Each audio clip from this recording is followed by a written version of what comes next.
Y seguimos dando continuidad al estudio de la filosofía cristiana. En esta ocasión nos vamos a posicionar hacia la Edad Media, donde vamos a ver a varios exponentes, los cuales propusieron su pensamiento filosófico acerca de Dios, del mundo y de las cosas que le rodeaban. Aquí es donde nosotros vamos a ver cómo muchos de los pensamientos de estos filósofos cristianos y no cristianos fueron influencia para poder colocar los cimientos del pensamiento tanto de Occidente como de Oriente.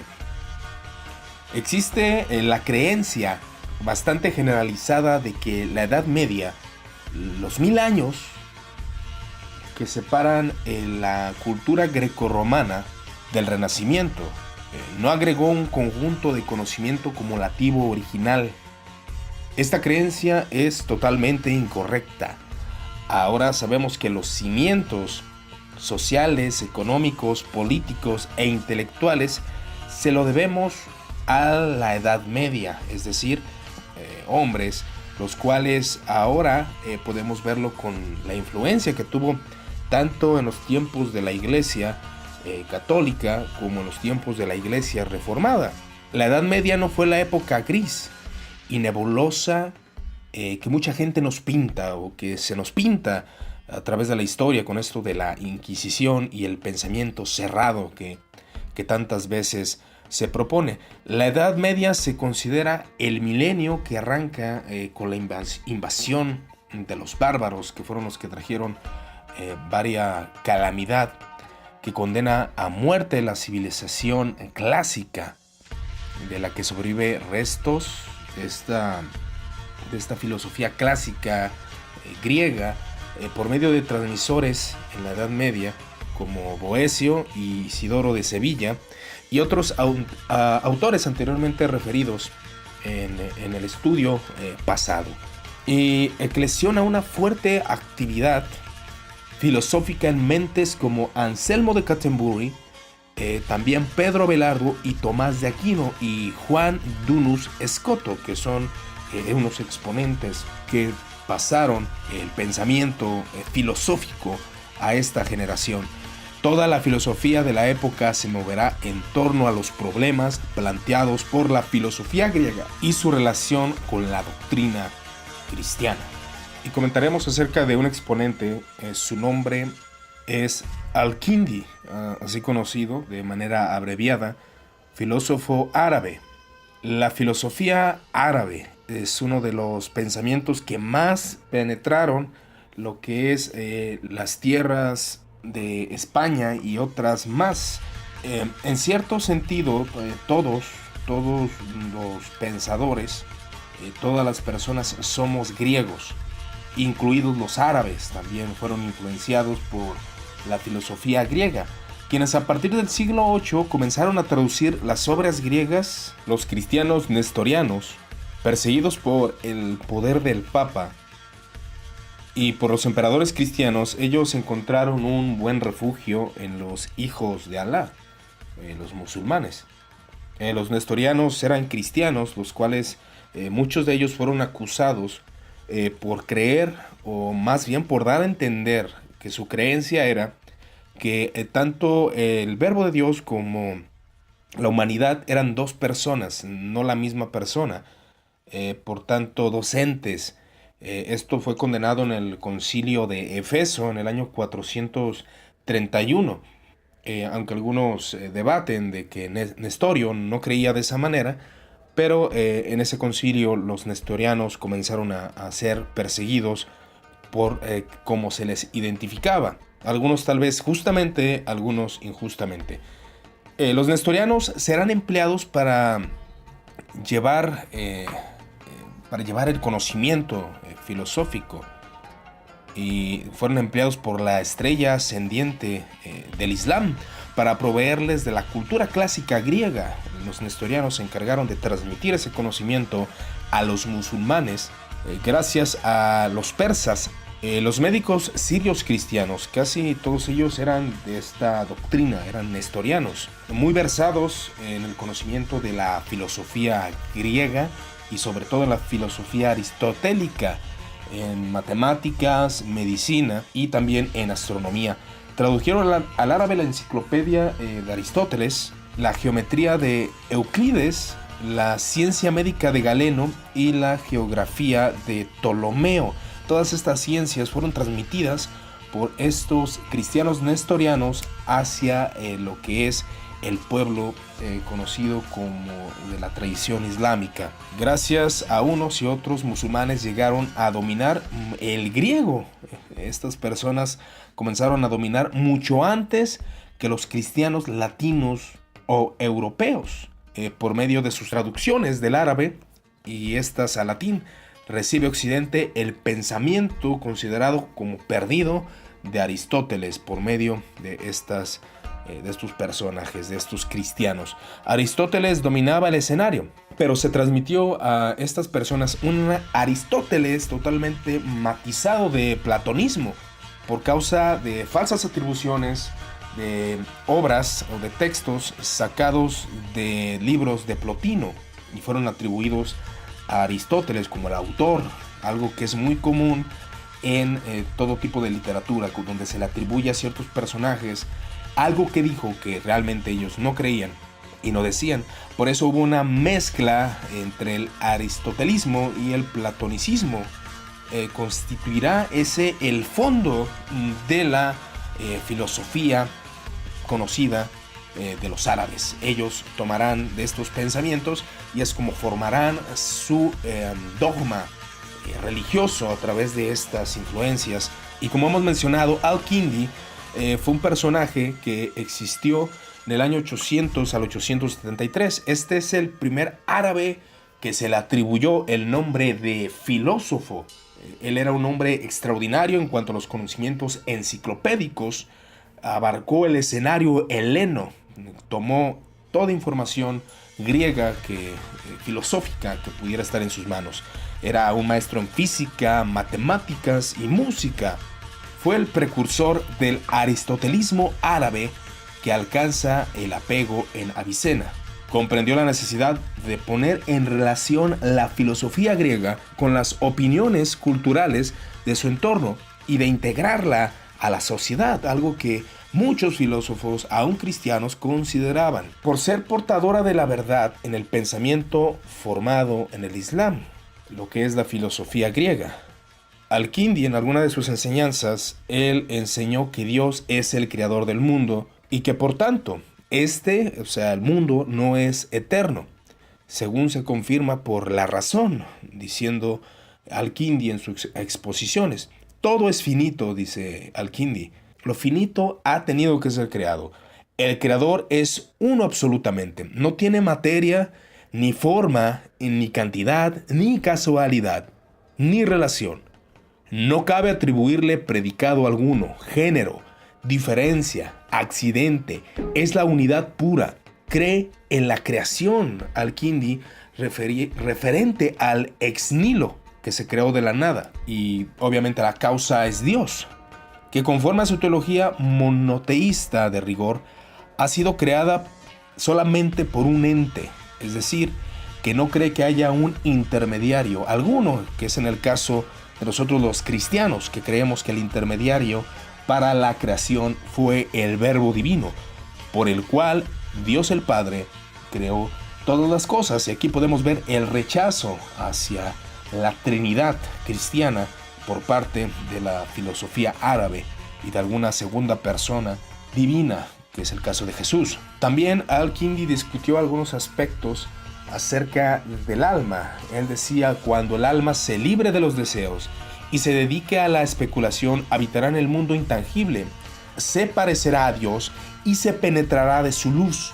Será como un espejo que refleja la esencia divina, que es parte del pensamiento árabe.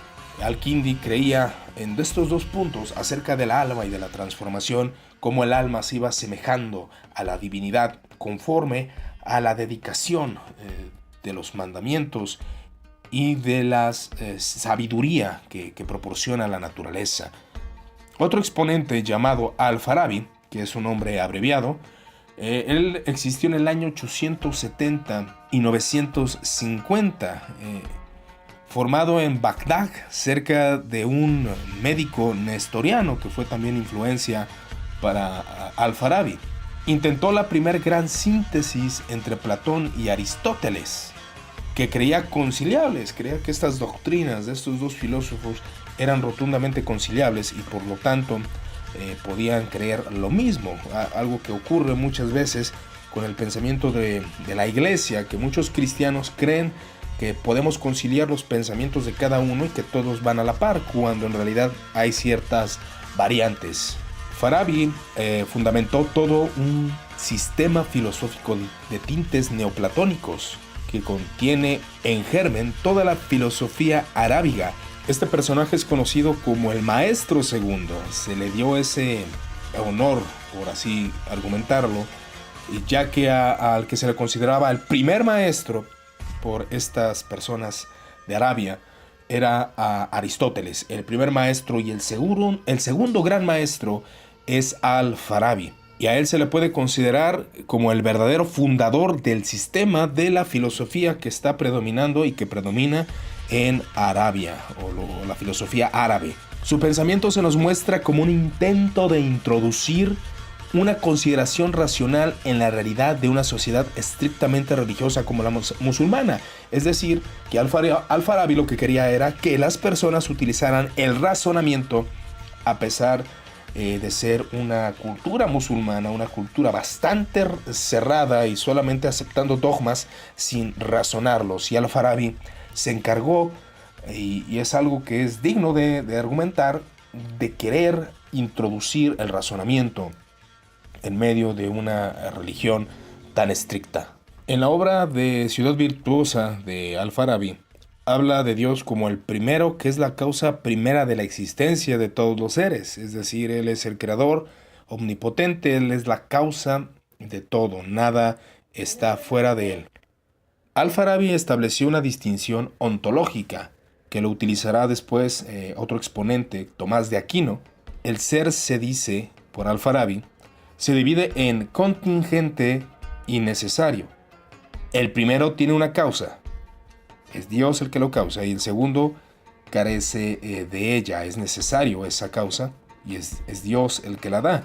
Esta distinción sirve a Tomás de Aquino para el fundamento de la tercera prueba de la existencia de Dios. Y sigue argumentando Al-Farabi: en el primero no hay imperfección alguna bajo ningún aspecto, ni puede haber ser más perfecto y excelente que su ser, ni puede haber ser anterior a él, ni siquiera en tal grado de ser que él no tuviera ya.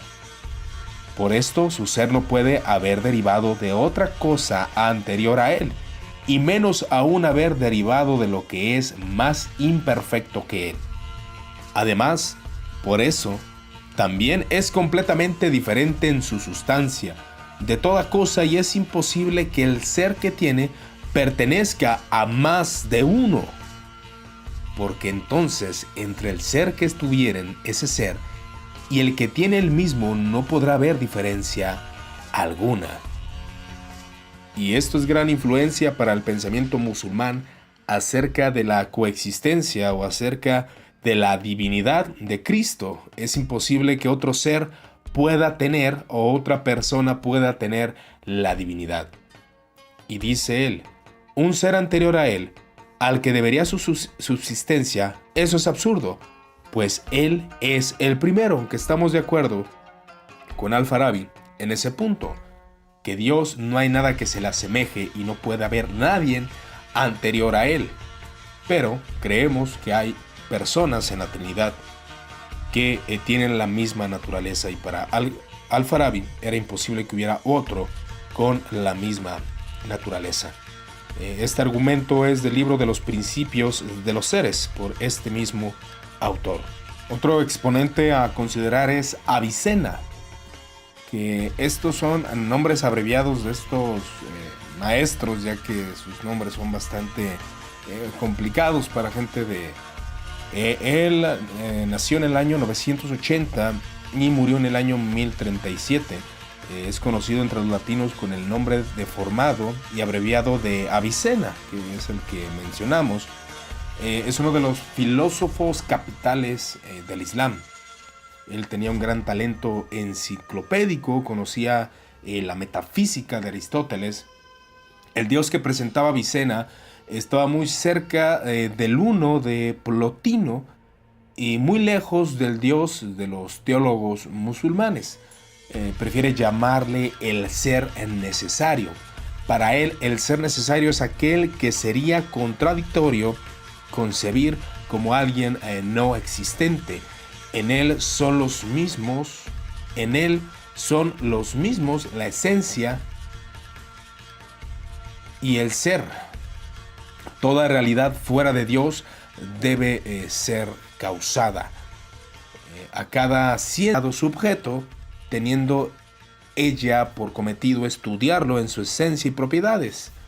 Decía Avicena refiriéndose a los estudios, mas Dios no es un objeto dado y precisa demostración, lo cual no es hecha con anterioridad a la metafísica por ninguna otra ciencia.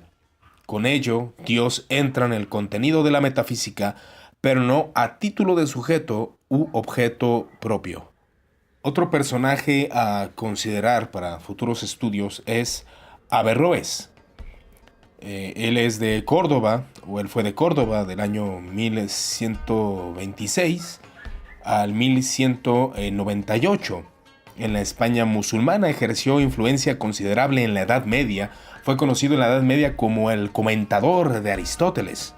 Si podemos ver, la influencia aristotélica era bastante grande en estos hombres. Lo que representa Justino Mártir y la escuela de la Alejandría para el cristianismo es Averroes para el Islam.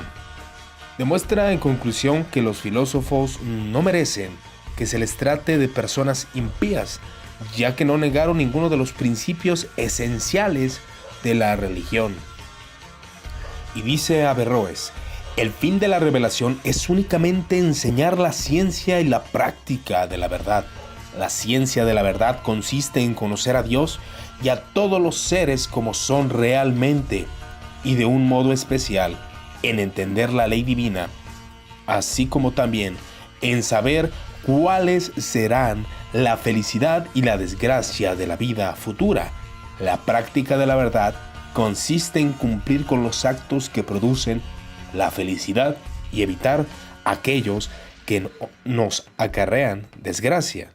Y Averroes expone un siguiente pensamiento acerca de los textos religiosos, que según él implican dos sentidos, uno externo y otro interno, que corresponden al espíritu y la letra de los cristianos y a lo literal o alegórico de los alejandrinos. El primero está destinado a la masa de los hombres, y a los pensadores corresponde buscar el sentido interno, el sentido real, el auténtico, a la luz de la razón.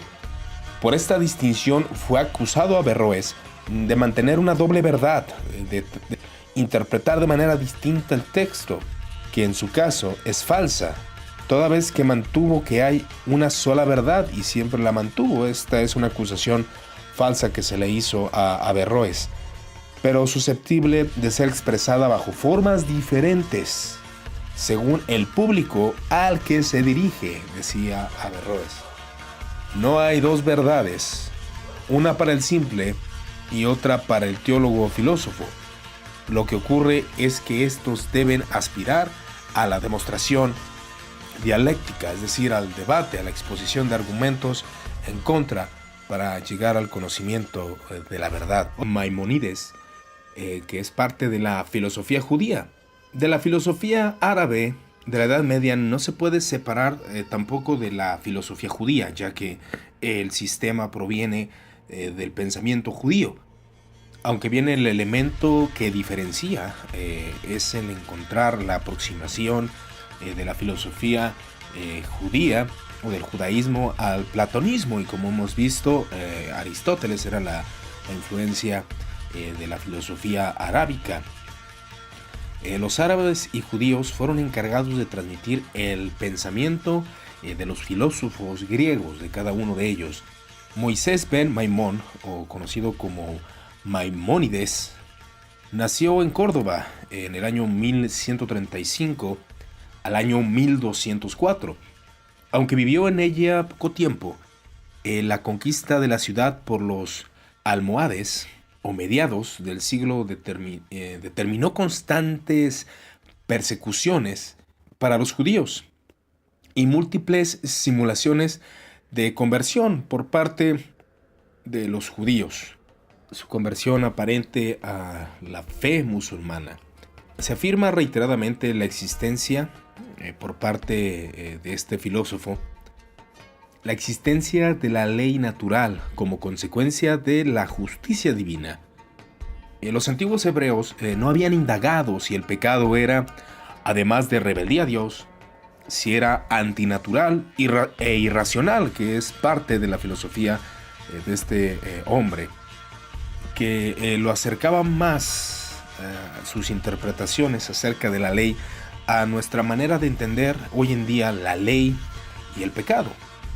Y dice, para Dios la justicia es una cosa absolutamente necesaria, es decir, que recompensa al hombre piadoso todos sus actos de piedad y justicia, aunque no estuvieran preceptuados a ningún profeta, y castiga cualquier acción mala cometida por un individuo, aunque no estuviese prohibida por ningún profeta, pues ella está prohibida por el sentimiento natural que prohíbe la injusticia y la desigualdad, afirmando que la ley está escrita en el corazón de los hombres, aunque sin entrar de lleno en la interpretación alegórica de la Biblia, ya que su antepasado Filón de Alejandría utilizaba de manera excesiva la alegoría, que es forzoso interpretarla teniendo en cuenta los resultados cientos de filosofía, admite que es forzoso interpretarla de manera alegórica. Sí se puede usar, pero no de manera forzosa, y también sin dejarse dominar por el literalismo.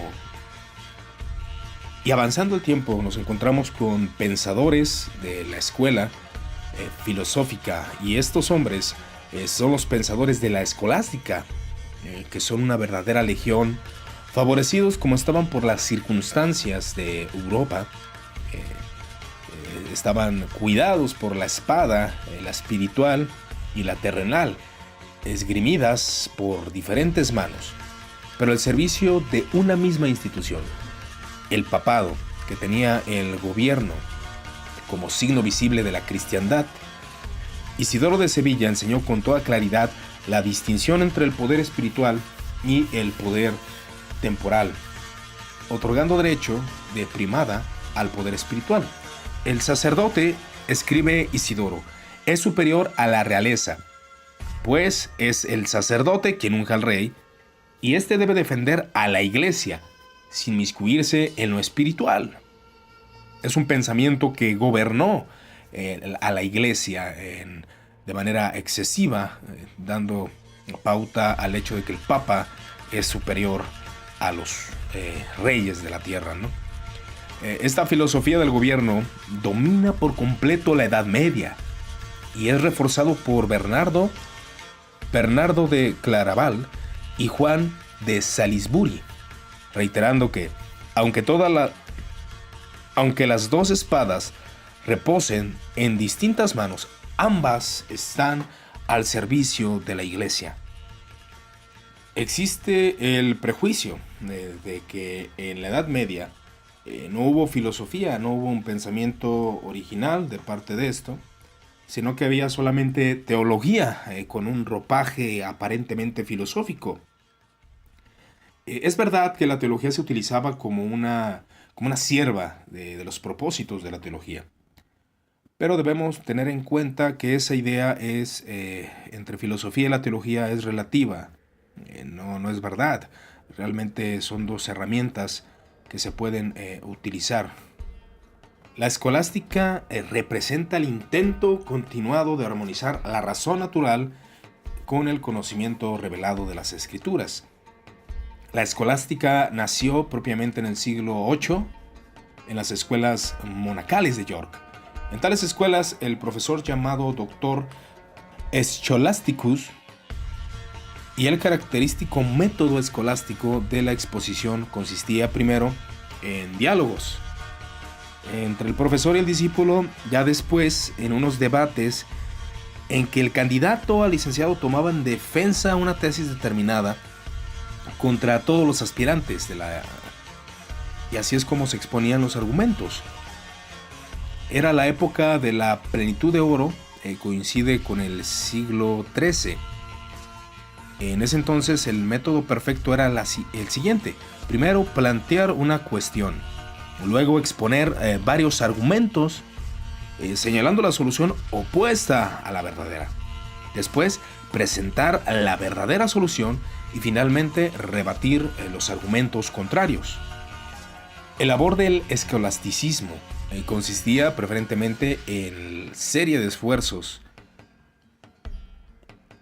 para salvar el fundamento, el mundo intelectual cristiano, de los extravíos racionales y demostrar el fundamento desde un concepto racional mismo. El contenido de la escuela escolástica es teológico y filosófico, a partes iguales, no más, no menos. Propiamente hablando, de la filosofía no gozaba de la independencia y autonomía que después se caracterizara.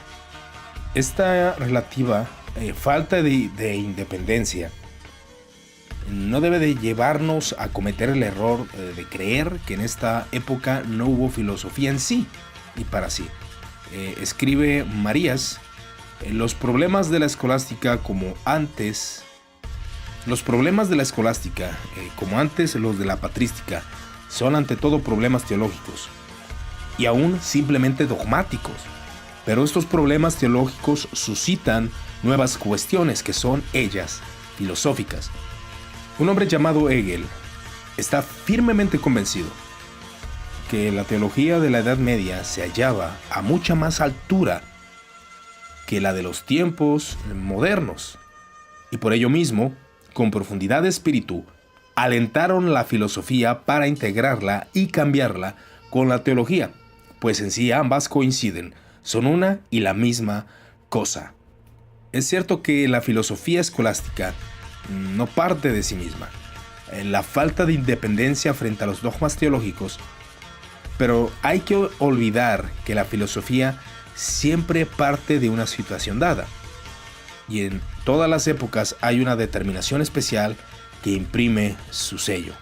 Y gracias a la situación que vemos del apoyo político y cultural a los filósofos y a las escuelas, un apoyo a la religión, hubo un ejército de filósofos menores, los cuales no mencionaremos, pero esto desmiente totalmente la idea de considerar que la Edad Media era una época tenebrosa y bárbara, de superstición y oscuridad, de improductividad intelectual. Sí hubo producción, por así decirlo, sobre filósofos que aportaron conocimiento lógico, conocimiento filosófico y conocimiento teológico. Hay un sentido negativo con la palabra escolástica. Los escolásticos después de este tiempo se limitarán a reelaborar, o sea, tomar mano de lo ya elaborado, y se irán haciendo más formales o más formalistas, hasta que esta palabra alcanzó un término peyorativo, un término despreciativo acerca de la palabra escolástica. Esto fue por falta de originalidad y nervio de parte de la escuela escolástica. Un hombre llamado Ortega pensaba que la filosofía terminaba tan pronto cae en manos de una escuela, solo preocupada de las sutilezas propias del sistema, pero sin genio de invención y de nuevos alumbramientos. La corrupción de esta escuela escolástica va a proporcionar la protesta que fue renacentista desde el humanismo y sobre todo también de la reforma luterana de la religión. Y el personaje a considerar a continuación es Escoto el Iniciador, conocido como Juan Escoto Erígena. Este hombre era natural de Irlanda, era un monje benedicto y él totalmente parece que se inspiró en muchos filósofos como Platón, Aristóteles, Plotino, Porfirio y San Agustín y Boecio. Él se formó en Grecia y en otros lugares de Oriente.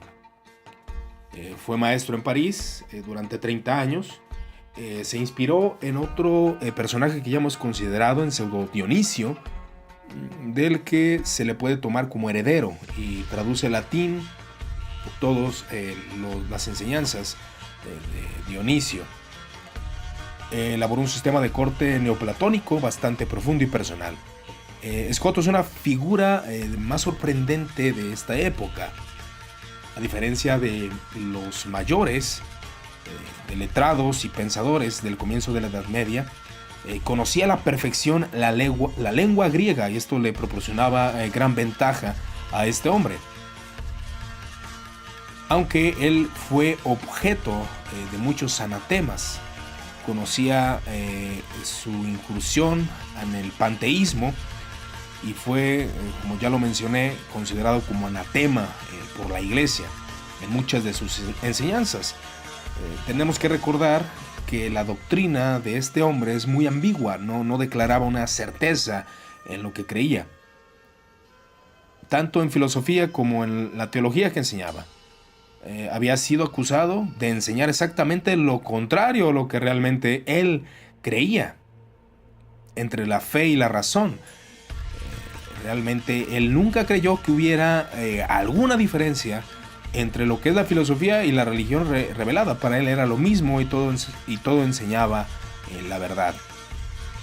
Dice lo siguiente: todas las cosas tendrán pues su retorno a sus razones eternas, dejando de ser llamadas criaturas, porque Dios será todo en todos, aclarando que esto es de la enseñanza panteísta, y cada criatura caerá en la sombra convertida en Dios, como los astros cuando el sol se levanta. Y aquí otro comentario acerca de Escoto, que dice que la creación y la revelación son una misma cosa. Ningún atributo finito puede estar adscrito a Dios, pero en el universo creado obtenemos una real, aunque parcial, revelación del Creador. El hombre participa de la inteligencia divina para la ciencia y el pensamiento humano. El hombre participa de la inteligencia divina para la ciencia y el pensamiento humano. La razón es, por consiguiente, la única autoridad a la que no se conocen límites. Como podemos observar, Escoto trata algunas veces la doctrina cristiana como una forma verdaderamente libre. Considera el dogma como una simbólica aproximada de la verdad, pero no la verdad en sí misma. Escoto, con sus influencias panteístas, procedía a una diferencia entre los individuos del mundo sobre la primera naturaleza y Dios, y llama complicación el retorno a la conversión del cosmos a la unidad suprema, o sea, a unirse con Dios. Y dice: Cristo, el Verbo encarnado, vuelve a traer la humanidad el mundo ideal, y con él la humanidad redimida y conducida de nuevo hasta Dios. Caída y redención se explican como dos procesos eternos y cosmológicos. En el año 1225, más de 3 siglos después de la muerte de Escoto, la Iglesia de Roma condenó sus tesis como heréticas, pese a la cual siguió ejerciendo una profunda influencia en el pensamiento de los siguientes. Anselmo de Canterbury, pasados los terrores del año 1000, la Edad Media de la Europa cristiana, comienza a ser ella misma. Por primera vez desde hace siglos, la sociedad comienza a expandirse y a prosperar. En ese tiempo los monjes emprendieron una cruzada contra las ciencias profanas, montados sobre un fideísmo realmente y rudamente antirracionalista. Monjes también, pero de un nuevo cuño, inspirados en los cambios sociales que estaban ocurriendo en la época, defendieron los derechos de la razón como derechos concebidos al hombre por el mismo Creador. Pero contra ellos se levantaron campeones de la simple fe antigua, los exponentes de la antifilosofía. Nada nuevo en la historia del cristianismo y se repite una y otra vez en formas variadas y siempre idénticas en esencia. El representante más notorio del fideísmo de solo fe, sin razonamiento, fue Pedro Damiano. Este monje era un cardenal, obispo y diplomático. Él comentaba que la naturaleza era algo radicalmente corrupto y por lo tanto todo razonamiento humano debía de ser rechazado. El alma está viciada íntegramente por el pecado original, decía Pedro Damiano. El intelecto es una charca cenagosa de aguas turbias. En consecuencia, lo que la razón y la naturaleza enseñan debe de ser rechazado. Lo único que importa, decía este exponente, es salvarse, y para salvarse no hace falta en absoluto la filosofía y la ciencia. Lejos de ellos, estos son productos de la malicia del diablo, que fue el primer gramático y enseñó a los hombres a declinar y ser dioses. Argumentos que al parecer nosotros vamos a identificar en el pensamiento moderno protestante, rechazando filosofía, rechazando la razón y solamente basándose en la fe, sin razonamiento. Lo que buscaba Damiano, él se apoyaba en la omnipotencia divina, era privar de validez a la autonomía de todo mundo, de la naturaleza y del hombre, postura que reaparece en los periodos de la historia y en escritores reformados calvinistas.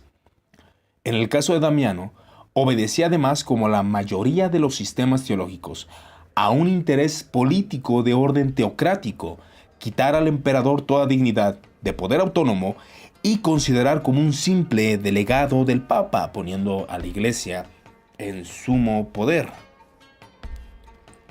En medio de esta línea de pensamiento aparece una figura que es Anselmo, el pensador que representa un intento de síntesis entre fideísmo y dialéctica, los argumentos expuestos y contraatacados con la razón, entre las exégesis de revelación y los derechos de la razón, entre la tradición monástica y feudal y la nueva corriente surgida entre los laicos, clérigos de las ciudades libres.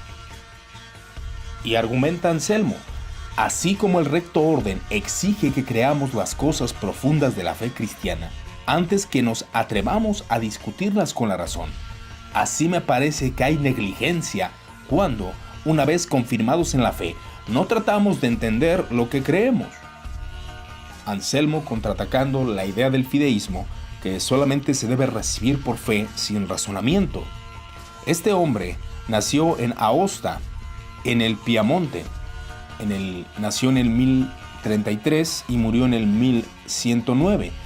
Aunque vivió casi siempre fuera de su país natal, fue el abad del monasterio y nombrado por el Papa Gregorio VII arzobispo de Canterbury. Desempeñó un gran papel en la defensa de los derechos eclesiásticos tocante a las investiduras frente al poder temporal. Uno de los pensamientos desarrollados fue en su obra teológica Cur Deus, horno elaborado el concepto de la encarnación y la pasión de Cristo como satisfacción de la ira de Dios, doctrina que obviamente abrazamos en la base de la teología reformada evangélica. Para Anselmo, el proceso de nuestra razón consiste en indagar, en profundizar en cuanto consta a lo que hemos recibido. Dice Anselmo, cree y siente la necesidad de demostrar eso en que ya se cree. La fe es, por lo tanto, anterior a la razón. Y la filosofía no hace otra cosa que conocer y penetrar el dogma, razonarlo, entenderlo y exponerlo.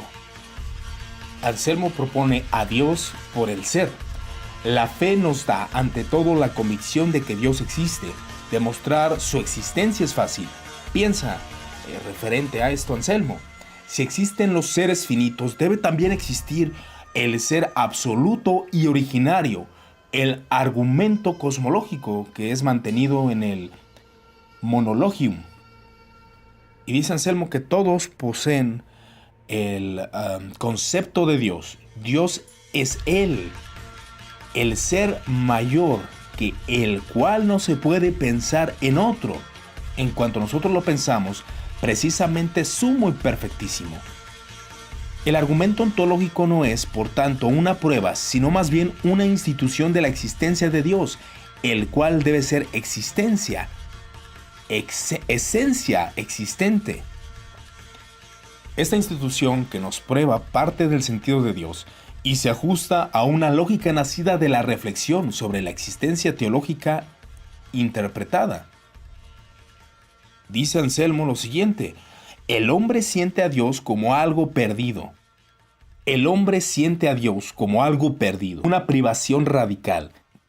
Es una privación que afecta al ser mismo del hombre, hecho para ver a Dios, y que aún no le ha hecho nunca. Es una situación de ceguera, de privación de visión, en la cual la mente siente confusamente al que está en todas partes, pero no puede verlo. ¿Por qué? Hay un obstáculo a la visión, un obstáculo moral, que es el pecado, que oscurece la visión. La imagen de Dios está ofuscada y el pecado, antes aún que oscurecimiento, es caída. El punto de partida es Dios mismo, no conocido, pero sí sentido y echado de menos. Se trata pues de conocerlo, no de demostrar a Dios. El que niega la existencia de Dios no tiene el sentido de lo que dice, es un insensato, con todo rigor. Al encontrarse consigo mismo, imagen de Dios, el hombre encuentra la auténtica idea de la divinidad y con ella la seguridad de su existencia. Dice Anselmo, y sigo citando a Anselmo, y dice lo siguiente: oh pobre mortal, deja un momento tus ocupaciones, huye un poco de tus tumultuosos pensamientos, arroja tus pesadas inquietudes, abandona tus trabajosos quehaceres, dedícate un instante a Dios y descansa un instante en Él. Entra en el recinto de tu mente, arroja todo, excepto Dios y lo que te ayude a buscarle, y cerrada la puerta, búscale. Di ahora, corazón mío, di ahora, Dios mío, busco tu rostro, oh Señor, requiero. Oh mísera suerte del hombre, cuando perdió aquello para lo que fue creado. Oh duro y funesto suceso aquel que perdió y que encontró. ¿De qué se privó y qué le ha quedado? Perdió la felicidad para lo que fue hecho y encontró la miseria para lo que no fue hecho. Perdió aquello sin lo cual nadie es feliz y le quedó aquello por lo cual no es sino mísero. Anselmo declara que el hombre conoce algo de Dios, pero ha perdido todo lo que de Dios conocía. Tiene un sentido de Dios, pero no ha tenido la facultad de conocerle en verdad, a no ser que sea por medio de la búsqueda constante de este Dios. No intento, Señor, llegar a tu altura, porque de ningún modo puedo comparar con ella mi entendimiento, pero deseo entender de alguna manera tu verdad, que cree y ama mi corazón, y no busco entender para creer, sino que creo para entender. Y también creo esto, que si no creyera, no entendería. Gracias a ti, Señor, gracias a ti, porque lo que antes creí porque me lo otorgaste, ahora lo entiendo porque me iluminas, hasta tal punto que aunque no quisiera creer que tú existes, no podría dejar de entenderlo. Así que Anselmo lo que propone es de que el hombre puede razonar, usar la fe, entender su fe, y es algo que él contraatacó en contra de aquellos fideístas que rechazaban la razón y la filosofía. Otro personaje a resaltar es Abelardo y el gran valor de investigación que este tuvo. Después de Anselmo, la escuela escolástica queda constituida. Entre otros pensadores realmente importantes destaca la figura de Abelardo. Este hombre de espíritu refinado e independiente, arropado por una vasta cultura que maneja de un modo sintético y reconciliador. Quien considera el conjunto del conocimiento de la Edad Media y también como un gran periodo gris, oscurantista y bárbaro, bástale reparar y recordar en el joven el amor de Abelardo por Eloísa, muy conocida historia. Con 16 años, Abelardo conocía el latín, el griego y el hebreo. No se puede decir lo mismo de otros siglos ilustrados. Abelardo, un ser inteligente, crítico, lógico, polemista, estas grandes, tal vez, o reconocidas virtudes son resaltadas en un personaje bastante reconocido. Abelardo se ganó muchos enemigos por sus comentarios y condenaciones. Abelardo, usando el razonamiento lógico, dijo lo siguiente acerca del papado: corresponde a los prelados en general atar y desatar, cuestión que ocupa el capítulo 16 de su Ética. Entre otras cosas dice, de forma clara demuestra Orígenes, y lo confirma con la misma razón, que el poder concedido a Pedro, según ya dijimos, no les fue concedido a de ninguna manera, a los todos, o sea, a los obispos. El Señor otorgó solamente a aquellos que imitan a Pedro, no desde la sublimidad de su cátedra, sino en la dignidad de sus méritos. Nada, en efecto, pueden hacer cuando siguen su propia voluntad y se apartan de la de Dios, obrando así contra la justicia y la rectitud divina. La sentencia de los obispos no vale nada si se aparta de la justicia divina. La misión de Abelardo consistió en el empleo de la lógica y el uso de la razón en los problemas que se ventilaban en su época. Hombre reconocido por espíritu filosófico, no se detiene ante nada sino ante la verdad, verdad a la que se llega por el penoso esfuerzo, estudio y la investigación. Él comentaba que se parte de la duda, porque solamente la duda promueve la investigación y solo la investigación conduce a la verdad. Abelardo se muestra así como una figura de gran afirmación medieval acerca del valor humano y del uso de la investigación, y también en uno de los primeros pensadores en prestar atención en una de las herramientas que más utilizamos en estos tiempos, que es la hermenéutica, el método correcto de interpretar a las ideas y los textos antiguos, base y fundamento de cualquier lectura correcta del pensamiento que ha expuesto alguien antes de nosotros. Abelardo comprendió mejor que nadie que el problema del conocimiento es un principio de problema de hermenéutica, de lectura. El problema es bastante común en nuestros tiempos, que aún la lectura básica es difícil que la entendamos y por lo tanto desarrollamos mal el pensamiento. Los escolásticos se enzarzaban en disputas interminables y sin visos de solución o sin conocimientos claros, para los que Abelardo presentó un método consistente en mostrar los sentidos opuestos de los diálogos que posición habían ofrecido los antiguos y entenderlos conforme al uso de la hermenéutica.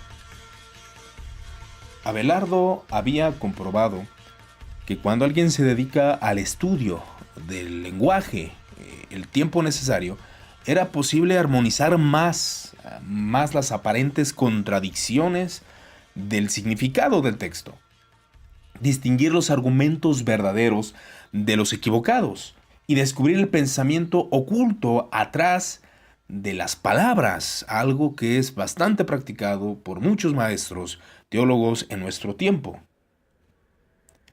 Este exponente, siguiendo a Anselmo, no quiere limitarse simplemente a aceptar las cosas por la fe, sino que quiere llegar a comprender los misterios cristianos, hasta donde se puede llegar con inteligencia de la sabiduría humana.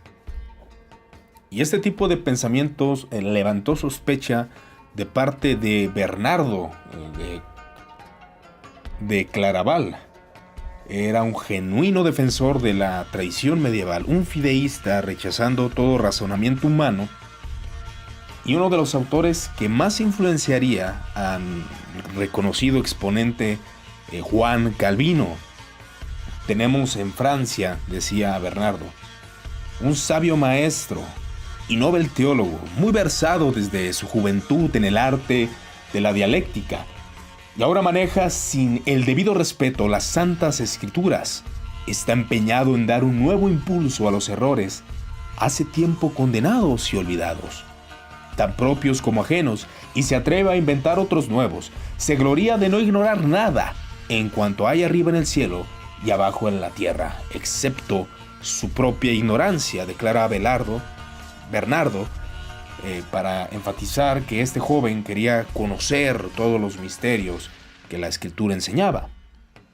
Y dice: nuestro teólogo confirma: ¿qué provecho sacamos con exponer la doctrina si no lo hacemos de manera inteligible? Por eso promete a sus oyentes hacerles comprender los misterios más sagrados y profundos de la fe.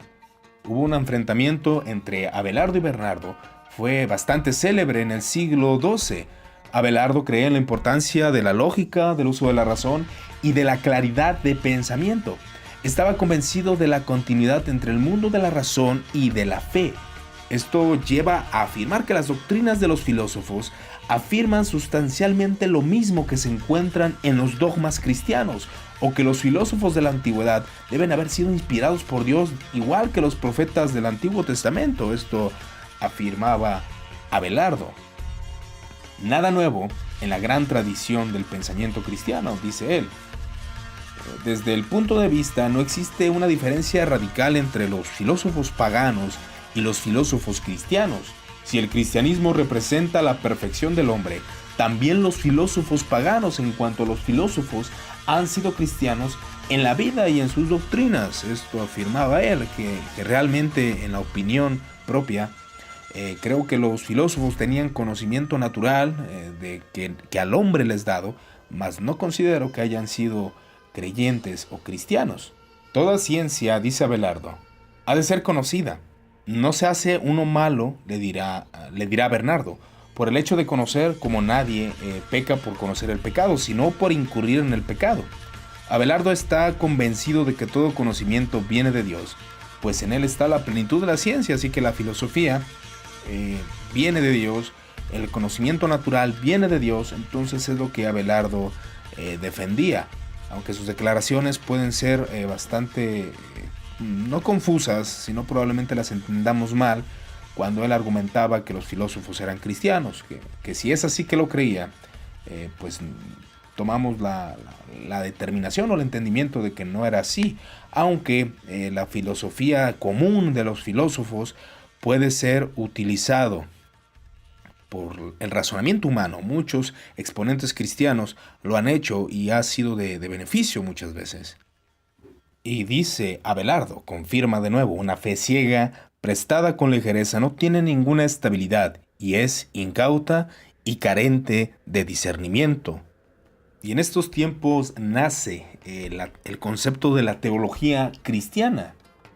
En el lenguaje cristiano, hasta en el más rabiosamente bíblico y apegado a la letra de lo que la Escritura dice, se han introducido términos y expresiones que no son propios de la Escritura, tales como Trinidad, para referirnos a Dios, a la sustancia, a la existencia del Padre, del Hijo y del Espíritu Santo; caída para hablar del pecado; el cuerpo místico de Cristo, para designar esa unión que tenemos con el Señor, con la iglesia unida con Cristo; y teología es un concepto de la ciencia que tiene por estudio a Dios, que es un término de origen griego, no bíblico, pero sabemos que la lógica y la razón nos dice que los términos no tienen nada de malo en sí mismos, siempre y cuando signifique algo bíblico. Abelardo conoce este término y lo llama, entre los griegos, él sabía que llamaban a los hombres como teólogos, a quien hablaban de los dioses y cosas divinas. Entonces Abelardo es el primero en utilizar el término teología en el sentido epistemológico moderno, ciencia sagrada que estudia la revelación de Dios. Charles Hawk dijo lo siguiente, cuando en la introducción de su teología sistemática escribe: la Biblia es para el teólogo lo que la naturaleza para el hombre que estudia la ciencia. Entonces, la ética de intención. La gran aportación de Abelardo que tuvo de la materia ética, de su concepción del pecado, consiste en la transgresión de la ley, en su concepto, como la virtud tampoco consiste en el cumplimiento del deber, sino en la intención de la conciencia. Si es de mala intención, sin mala intención no hay pecado, como no hay virtud si falta buena intención. En un momento él explicará con sus palabras esta parte. Esta concepción ética supone en la historia de la Iglesia la superación de la moral legalista y cáustica y de penitencia tarifada. Este concepto de Abelardo es de las intenciones, que no solamente es el hecho de la transgresión, sino la intención del corazón de poder hacer buenas obras, pero con una intención maligna, es conocida como pecado por la suma importancia de la ley que penetra todos los sentidos del corazón y saca a la luz la verdad que hay en el corazón, la verdad que hay en el corazón humano. Si esta inclinación es combatida y vencida, no hay lugar al pecado. Por el contrario, la virtud resalta con mayor fuerza. Pecado es dar consentimiento a la inclinación del vicio y es por tanto un acto doblemente grave de desprecio y ofensa a Dios. Consiste en no cumplir la voluntad de Dios, en quebrantar la ley a sabiendas. Vicios del alma, comenta Abelardo, son aquellos que empujan a la voluntad hacia algo que de ningún modo debe hacerse o dejarse de hacer. Dejar de hacer lo bueno es pecado. Vicio es todo aquello que nos hace propensos a pecar. Dicho de otras maneras, aquello que nos inclina a consentir en lo que no es lícito, sea haciendo algo o dejándolo de hacer, aún haciendo algo bueno, o dejando de hacer lo bueno, o haciendo lo bueno pero con intención incorrecta, es pecado. En consecuencia, nuestro pecado es un desprecio a Dios, al Creador, y pecar es despreciarlo totalmente, es decir, no hacer por Él lo que creemos que debemos de hacer, controlar nuestro corazón y nuestras obras. Al definir de forma negativa el pecado, por ejemplo, no hacer o no dejar de hacer lo que hay que hacer, estamos dando a entender claramente que el pecado carece de sustancia, que consiste más en el no ser que en el ser. Ahí es donde radica el no ser a la imagen de Dios, el no ser cumplidor de la ley, el no tener, no en el ser, en solamente actuar, porque el pecado penetra más áreas, según Anselmo, y creo que su postura tiene peso en la Escritura. Por otra parte, ni el mérito ni la gloria están en la obra misma, sino en la intención del que lo ejecuta. Ahí es donde está la base. ¿Qué intención actúa? De manera hipócrita, de manera justa, de manera injusta. Una buena obra hecha de mal manera. El mismo acto es realizado a menudo por diferentes personas, una con justicia y otras con maldad. Sirva de ejemplo el caso de dos personas que ahorcan a un mismo reo, a un prisionero, a alguien condenado a muerte. Uno actúa por sed de justicia y por otro odio nacido de viejas enemistades que tenía con él. Y si bien el acto de la horca, ambos ejercen algo bueno, ya que la justicia de este hombre asesino exige que se le mate. Con todo, dadas las diferencias de las intenciones, un mismo acto que se ejecuta de distinta manera. Uno lo hace mal y el otro lo hace bien, el otro por odio y el otro por justicia. Dios, en la remuneración del bien y del mal, solo atiende a la intención y no al resultado de la obra. Y como dice Anselmo, juzga al espíritu mismo en intención o propósito, pero no en el resultado o en la obra externa. Dios penetra lo interno del corazón humano.